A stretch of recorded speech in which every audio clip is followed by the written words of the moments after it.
Alors Franck, on reprend pour cette quatrième partie. Franck, on a été resté à cette belle victoire de la Hatch Academy qui a éliminé coup sur coup, je le rappelle, Snake Team, haute tension.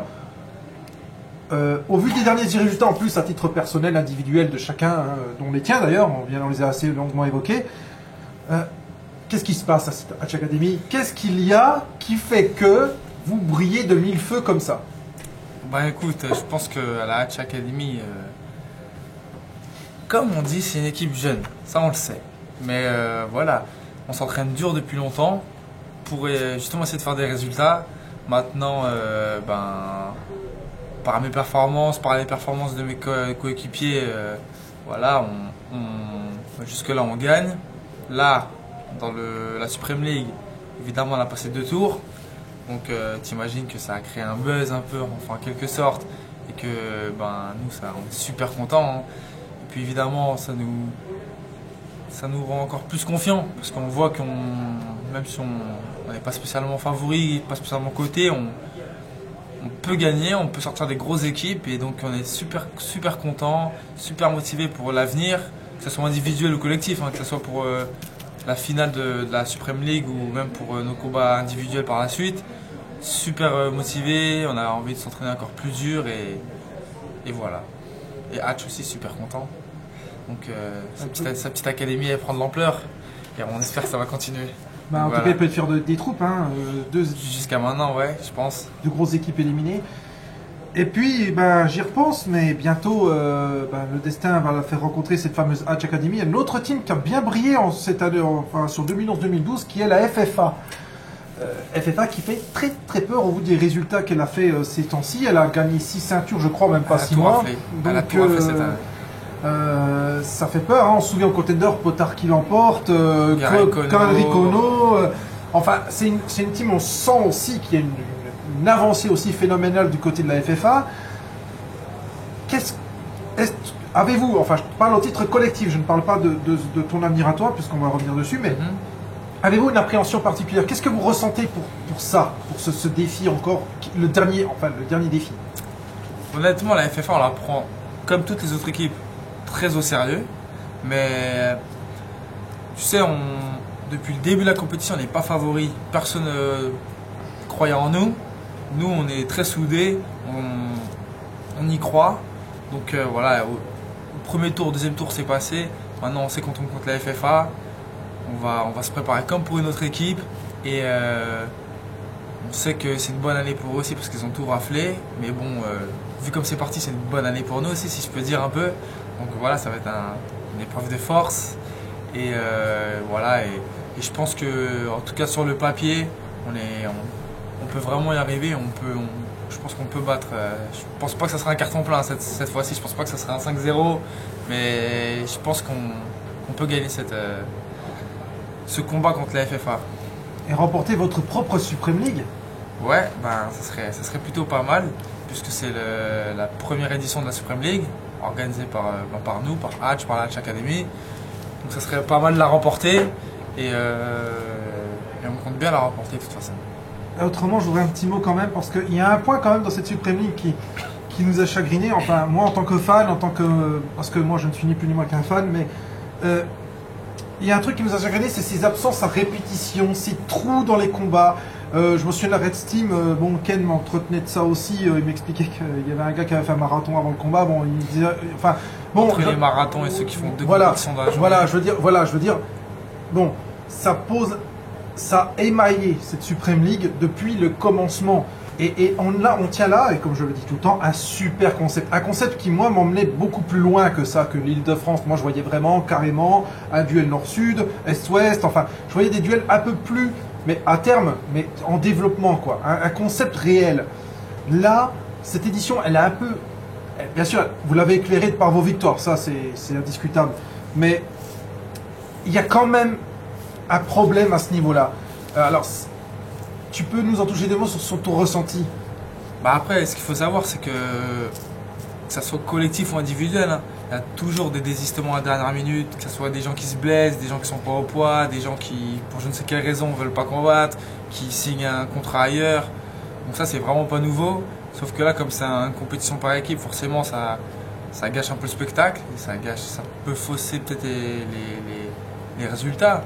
Bref, en tout cas pour nous, on n'a pas eu d'absent, à part pour la dernière compétition Chaban qui a pas pu venir, qui n'a pas pu se présenter. Sinon, nous, on a essayé d'être au rendez-vous durant tout le temps quasiment. Après, il y a des équipes comme la Red Team ou comme la Snake Team au premier tour qui n'étaient pas au complet. Après, je sais pas vraiment pourquoi, quelles sont les raisons pourquoi ils n'étaient pas là, mais c'est vrai que c'est dommage. Mais bon, bref, après, s'ils sont pas là, j'ai envie de dire tant pis pour eux. Et faut pas dire s'ils avaient été là, ils auraient gagné. Ils n'ont pas été là, ils n'ont pas été sérieux entre guillemets. Et voilà, oui, parce qu'ils ça se ressent sur les résultats. Hein. Parce que ça engage aussi un peu l'honneur de l'équipe, quoi, quelque part. S'ils viennent pas, si c'est à 2 ou moi je l'ai vu, limite 1, ouais. En fait, dès que la lumière est allumée, l'équipe a déjà perdu. Ça décrédibilise un peu l'équipe aussi. Ça décrédibilise l'équipe, mais aussi, même sans parler de ça décrédibilise l'équipe ou l'équipe perd, ce qu'il faut voir, c'est que pour Hatch, c'est super dur d'organiser un événement et que lui, il prévoit un nombre de combats et que si elle a 2 jours avant ou 1 jour avant, il a 2 personnes par team qui se désistent et qui donc ne combattent pas, forcément ça gâche son show et ça réduit le nombre de combats et ça se ressent sur les prochains événements. Comme je pense qu'au second tour, peut-être que c'est dû à ça, le public n'était pas vraiment au rendez-vous. Donc voilà, après pour Hatch, c'est pas vraiment évident de gérer ses absences. Donc c'est dommage, mais c'est difficile à gérer, j'ai envie de dire. Tu sais pas s'il y aura une deuxième édition de cette Supreme League? Est-ce qu'il y aura une deuxième édition? Je sais. J'ai pas de source sûre, donc je ne peux pas me prononcer. Je ne peux pas m'avancer sur ça. On va revenir en tout cas sur toi, donc on va passer vraiment sur toi. Ton avenir à plus ou moins long terme, déjà, c'est le mois prochain, dans un mois, tu rencontres un certain Arnaud Quero. Arnaud Quero, ouais, c'est ça.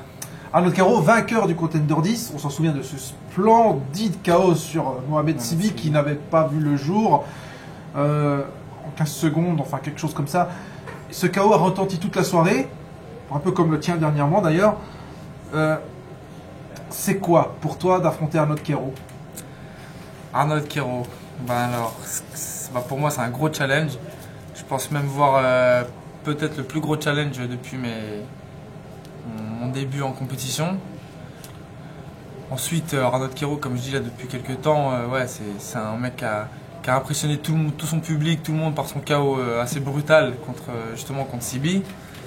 Mais à part au Contender, pour ma part, je ne l'ai pas vraiment vu s'exprimer ailleurs. Donc je prends ce combat très sérieusement, je m'entraînais dur et il ne m'impressionne pas plus que ça, pas plus qu'un autre adversaire. Et voilà, en tout cas, j'aurais pas peur à monter sur le ring, comme on a pu voir ses adversaires à son Contenders. Et je vais monter très déterminé et j'y vais vraiment pour gagner et pour démystifier la légende, si je peux le dire. Ouais, parce que son KO a retenti longtemps dans Japi. Toute la soirée, c'était...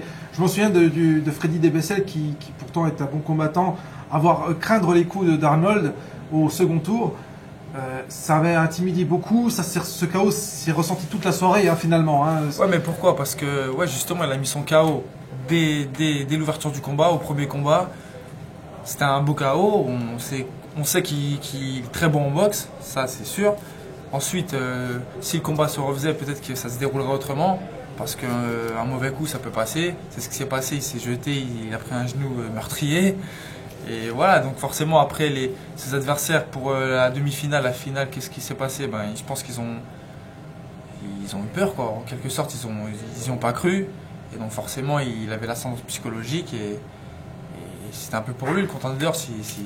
Il a su en profiter, il a gagné. Et voilà, mais comme je le répète, moi, je serais pas impressionné. Et psychologiquement, je serais très bien face à lui. Et après, je sais pas comment ça se déroulera le combat, mais en tout cas, je serais bien préparé. Ça, c'est sûr. Et donc, une question qui me vient là, comme ça, mais pourquoi toi, t'as jamais tenté le Contender en fait? Bon, aujourd'hui, je pense que tu n'as plus d'intérêt à y aller, mais à une époque, tu aurais pu le faire. Pourquoi tu ne l'as pas fait? À une époque, j'aurais pu le faire. Non, pas vraiment, parce que j'étais pas. En fait, c'est Hatch qui gère un peu mes combats. Et on ne trouvait pas assez près, parce que quand même, c'est vrai que le Contender, c'est physique, c'est dur, c'est 3 combats de suite. où tu connais pas spécialement ton adversaire, donc il faut vraiment beaucoup de préparation et je pense aussi un peu d'expérience. Enfin, c'est pas mal d'avoir de l'expérience. Et donc, ouais, on ne trouvait pas assez prêt, que ce soit physiquement ou mentalement, peut-être pour participer à un Contenders. Bah, si tu veux savoir, je pensais le faire l'année prochaine, sûrement. Parce que maintenant, je me sens prêt et je suis plus confiant qu'avant. Mais ouais, voilà. En fait, j'ai dit des bêtises. Je voulais le faire en septembre. Mais en septembre, j'étais pas prêt parce que je revenais de vacances et. Enfin bref, voilà, j'étais pas du tout prêt pour participer au Contenders de septembre. En moins de 70, il y en a un par an si je me trompe pas, donc voilà, ça repousse à l'année prochaine et puis voilà, on verra. Il y a d'autres échéances avant. Oui, notamment Chaban.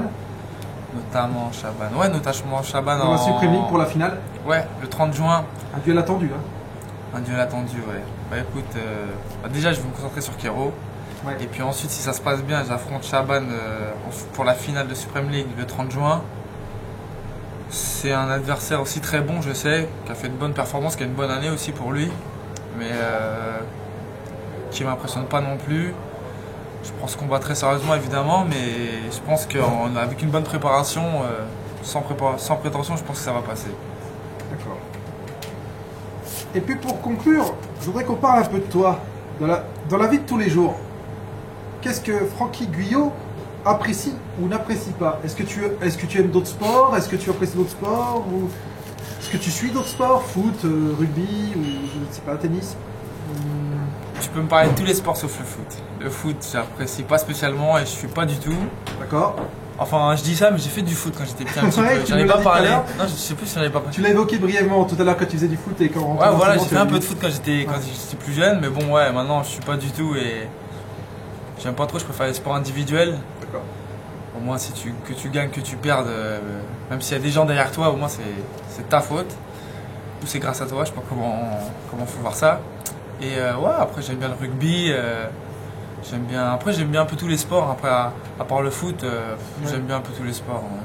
Tu suis un peu les actualités ou juste comme ça tu regardes avec plaisir un handball ou est-ce que Non, je suis pas vraiment, à part le MMA vraiment ou Ouais. le grappling que je suis vraiment.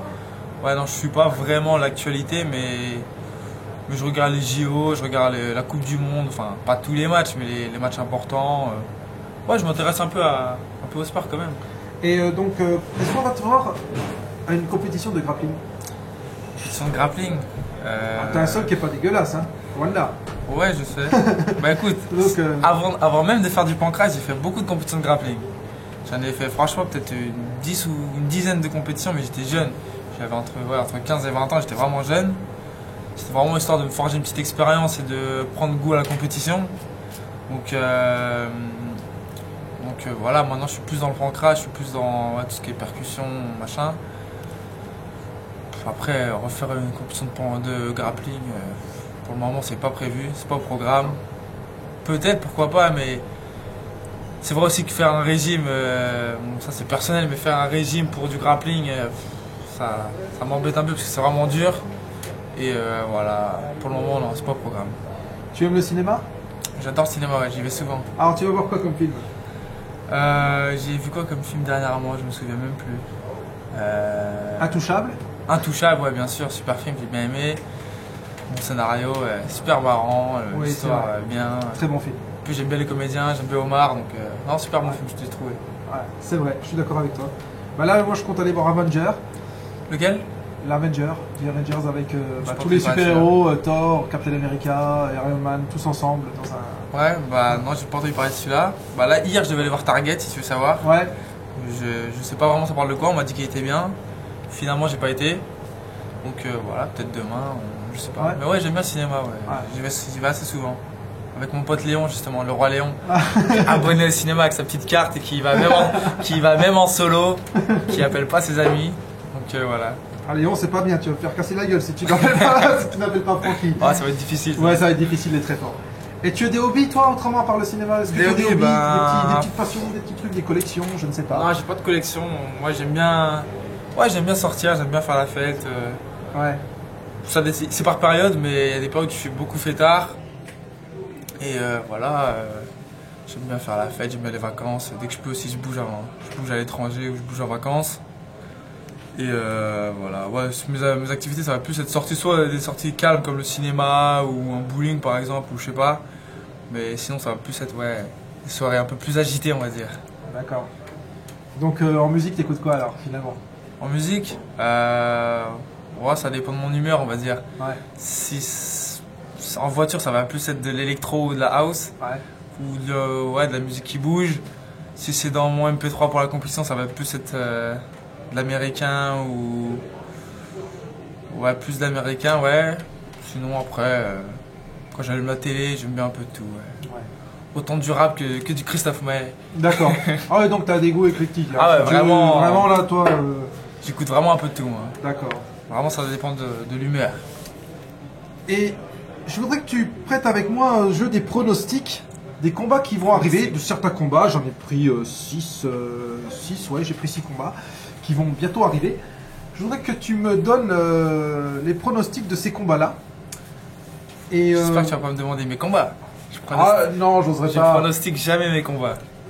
Mais tu verras. Donc, en premier, ce qui nous concerne, Patrick Vallée contre Lucio Linares. Nous sommes au 100% Fight 11 du 11 mai. Lucio Linares, Patrick Vallée. Ouais, je dirais Lucio Linares. Lucio, hein. Ouais. Ça serait bien Logiquement, ça serait bien que ça soit Patrick. Mais... C'est ce que j'allais dire, ça serait bien que ce soit un français, mais. Après, j'aime bien Lucio Linares aussi, c'est un bon combattant. Oui. Moi, j'aime bien et je le vois gagner. Franchement, je le vois gagner. Je me souviens de sa performance. Peut-être pas au premier round, mais je pense qu'il. Ouais, moi je dis soumission au deuxième round. Voilà. C'est ce que je pensais plus ou moins aussi. FFA Hatch Academy. Ah, j'ai pas demandé ton combat, hein, je te promets. Alors, forcément, un Hatch Academy. Ah, Hein. Hatch Academy. T'as un chiffre à nous donner? Un chiffre à nous donner Attends, une seconde que je réfléchisse. Si on est au complet, allez, je vais dire un 4-1. 4-1, d'accord. Rendez-vous est pris, hein. J'y serai, hein. Tu peux noter. Je note. Mais après, un 3-2, ça me va très bien. Même si je préférais un 5-0, un 3-2, ça me va très bien. Tant Ouais, qu'on l'emporte. John Jones, Rashad Evans, on passe à l'UFC. John Jones. Même s'il a fait sa petite polémique, là, qu'il connaissait son adversaire, qu'il n'a pas évolué, je le vois pas du tout gagnant. Pas du tout gagnant. Ned Diaz, Jim Miller. Ned Diaz. Johnny Hendricks, Josh Koscheck. Alors, Johnny Hendricks, je suis pas trop, donc j'ai pas trop vu ses combats, Ouais, mais Josh disons qu'il Koscheck. il a mis juste KO en 27 secondes John Fitch. Ok. Ah ouais, quand même. C'est un peu comme toi d'ailleurs. J'ai envie de pronostiquer Josh Koscheck parce que c'est un combattant que j'aime bien D'accord. et j'aime bien son style et je vais dire Josh Koscheck. Ouais. Et pour finir, Josh Barnett contre Daniel Cormier pour la finale du Grand Prix Heavyweight Strikeforce. Josh Barnett contre qui? Daniel Cormier. Alors celui-là je connais pas spécialement. Bon, c'est un lutteur qui a participé au JO et qui s'est ici dans le tournoi en battant. Quel âge? Ouais, il a la trentaine, je pense, hein, Daniel. Barnett semble plus technicien, mais ouais, en c'est ce lutte, que je j'allais crois dire, qu'il est mais moins. il est plus âgé aussi, je pense, non? Je sais pas. Ça fait longtemps qu'il n'a pas combattu, il me semble. Ouais, ça fait un moment qu'ils n'ont pas combattu, les deux d'ailleurs. J'ai envie de dire Barnett parce que c'est un combattant que Tu au connais, Pride que je suivais et tout ça, donc plus je le connais plus, mais je sais pas trop. Allez, on va dire Barnett. Ok, ça marche. Rendez-vous est pris pour tous ces combats. Ouais. On verra. Note bien. Et puis un petit mot justement. Alors le Pride ou l'UFC pour toi? Ah, le Pride. Le Sans Pride. hésitation. Sans hésitation, c'est un gros regret que le Pride ait été racheté, je crois. Un gros regret parce que franchement, mis à part le changement de règles, où vraiment il y avait plus de liberté au niveau des coups, même l'ambiance japonaise, et puis le ring. Moi, tout le monde parle de la cage, mais j'aime bien le ring. Et ouais, l'ambiance japonaise, le Saitama Arena, avec je sais pas combien de personnes, ça fait un peu manga, moi franchement j'aime. Et puis la musique du Pride aussi, Ouais. elle me manque celle-là. Donc non, franchement, j'aime bien l'UFC, mais je préfère largement le Pride. Faut Ok. que jamais que Dana White il voit cette vidéo, mais bon. Ça serait bien, ça voudrait dire que je serais bien regardé sur YouTube en tout cas. Ouais, c'est clair. Bon, après, pourquoi pas. Et puis donc, ben, t'as des remerciements à passer? Bah, tout d'abord à toi, merci The Super Fred pour tout ce soutien et ces entrevues que tu nous fais à chaque fois. Ben, merci à Pour toi. ce soutien que tu me fais à moi, parce que je sais que s'entend bien et que tu m'aimes bien, tu me supportes. Et voilà, je remercie tous mes partenaires de l'équipe, tous mes adversaires, tous Arnaud Templier, Karim Saki, Hatcher, les coéquipiers, Flavio Peroba aussi quand même. Et puis voilà, après tous mes amis, toute la famille qui me soutiennent. Et puis encore une fois, merci à toi. Merci à toi d'avoir accepté l'invitation dans ce restaurant. C'était avec plaisir. Et puis j'espère bientôt te revoir, même dans ce restaurant, pourquoi pas, on n'habite pas très loin. Pas de souci. Et donc on va s'en laisser là, en espérant tout le bonheur du monde pour l'issue qui t'attend le 11 mai. Rendez-vous est pris. Le 11 mai, 100% fight. J'y serai avec quelques amis, on sera assez nombreux là. Et on espère tout le bonheur du monde pour toi pour la suite. Et merci. Et à bientôt. Enfin pour 100%.